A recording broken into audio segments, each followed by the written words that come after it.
Okay, making this video for Walker and Wood.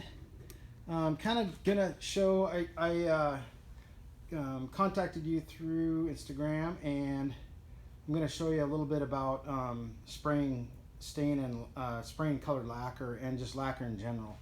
So I'm gonna give you an example of this is white maple right here, and it's a terrible wood in my view to as is cherry and a lot of other hardwoods to wipe stain. But I'm going to show you how to wipe stain on this, and then we'll take a look at that compared to spray stain. Okay, so this one will wipe. Excuse my video quality, I'm pretty bad at it, but here we go. So I'm just going to wipe this on. This is a Dali's Walnut 41, which is kind of a dark walnut. So, and the grain in white maple is such that it takes the pigment of the stain differently depending on the direction and the depth of the grain. Where like with oak or white oak or red oak, you can get away with a lot there. So anyway, so wipe that out, and then you can notice here how blotchy this is, so that it'll come out. I mean, some people are okay with that, but it wouldn't pass in my world. I own a commercial door and hardware company, so if we sent out a jam like that or some trim like that, it would get rejected. So what do we do? I'm going to show you what we do. I learned quite a few years ago from a bunch of furniture guys that we use a Binks. It's a 2100 Binks. It has a lower cup. It's pretty basic. It's got a tip, and then this is your fluid control, your fan width, and then down here is your air. And this runs off straight air. So I've got air compressor run about 80 pounds of pressure, and that's what I use. So this you can use just an airless. I usually shorten the hose on the airless, a small airless unit with a 410 tip, and it'll work great. But for this, so I can put it in a cup if I'm not spraying a whole bunch. So I'm going to do this, and then I'll show you kind of how I do it.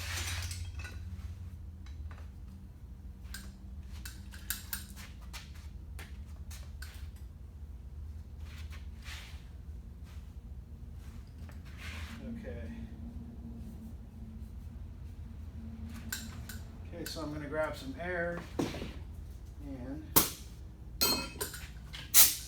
alright, I'm going to just test this just a touch over here, just get my flow right, and I'm heavy, so I'm going to cut down my fluid a little bit.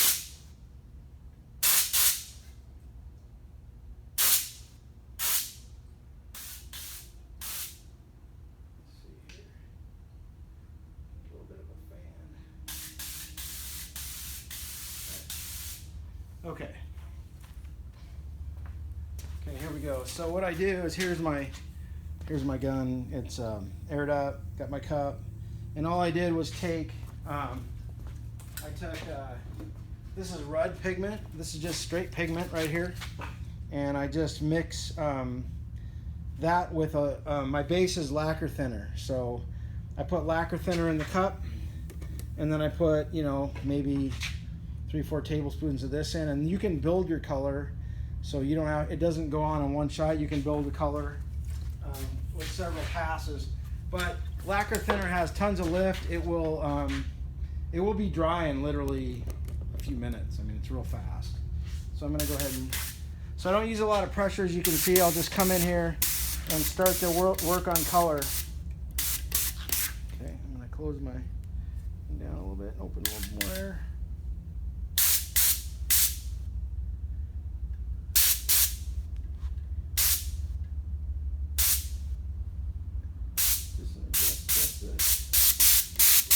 You can see already the color. There you go.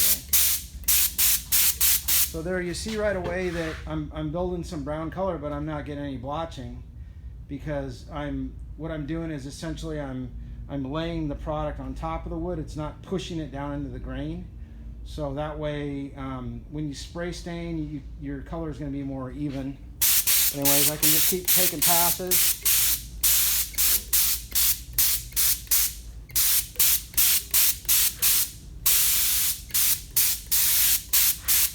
There you go, there's another pass, a little more color. So, keep going. And this literally is drying on contact. When I hit this, it pretty much is done.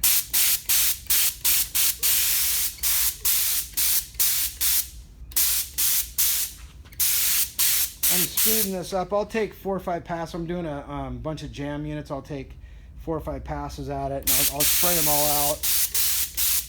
I'm just doing a little bit again now here. You can see as I build up the color how even that color is. So I'm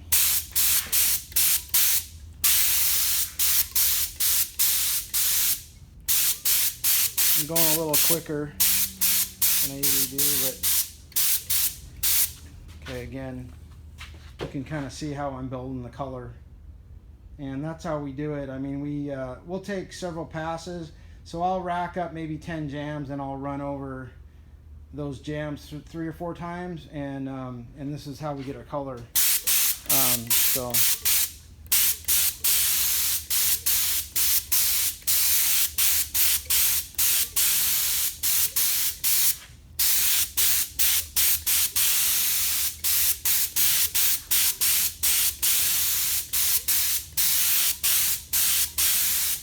okay, so there we go, we're getting a little bit darker. And if you look at the difference between the, let's see here, you see the difference there between the wiped, and the other thing about wiped is once you wipe it, you're done. You're not going to be able to build any more color because that grain has already accepted all the pigment it's going to take. Whereas up here with the spray stain, we're going to be able to build color. So then I can hit it one more time here.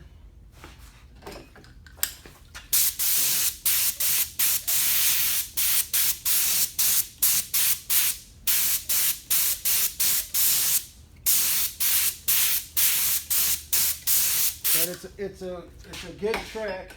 I learned this from a bunch of furniture repair guys that did furniture, so they had to have it. You can see there that I'll move this around here. You can see the difference there between the stained and the wiped. You're just not going to ever get a wiping maple. The best result I've ever had is with gel stain, but you look at this, and this is going to come out just awesome. I mean, I'm going to cover that with lacquer thinner, or with I'm going to cover that with Rudd, and so I use Rudd, and I'll show you.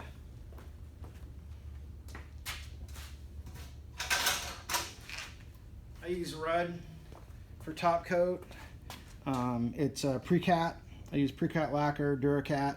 That's semi-gloss right there. I use satin, and then I also use lacquer sealer, especially when I'm doing doors. Hit it with a coat of lacquer sealer, and then I sand it out, and then one more coat of lacquer, Precat lacquer, and this thing will just pop unbelievably. So that's I've been on the internet a long time, and I've looked at pre-finishers all over the place, and all the good shops know how to do this, but it's not going to be on. You're not going to see it on YouTube. I never see it. So just a little bit, and then I want to get to color, so I'm going to stop the video, and I'll probably shoot another video and maybe stack them on top of each other. But the next one I'm going to do is color, and we'll go from there. Thank you.